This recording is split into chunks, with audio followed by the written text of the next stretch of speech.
Good morning to you, Craig and Vanessa. And it appears that the threat of revoking $400 million in funding was enough to make Columbia bow to the demands of the Trump administration. Everything from oversight of its Middle Eastern Studies program to the changes in the way it allows protests here, disciplining students and banning masks on campus.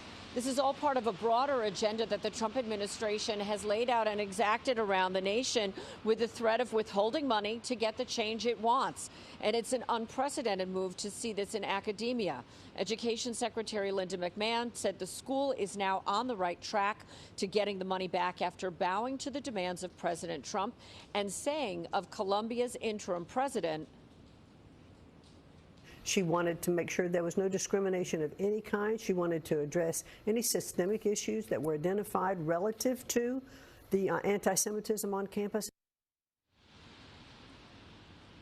And this lines up with the larger agenda of the Trump administration to crack down on immigration as well as campus protests. After schools around the country saw pro-Palestinian encampments and protests, Columbia became really the epicenter of many of those demonstrations. Months of unrest here, even a building takeover and a scaled-back graduation as a result.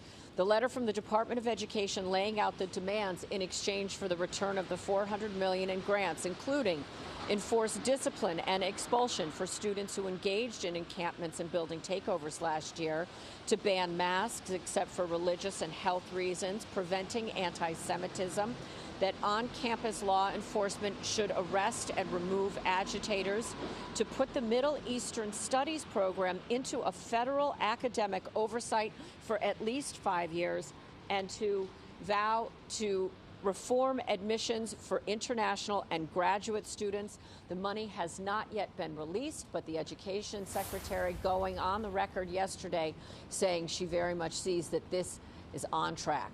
We're live at Columbia. I'm Kirsten Cole, Pix 11 News. Back to you, Vanessa and Craig.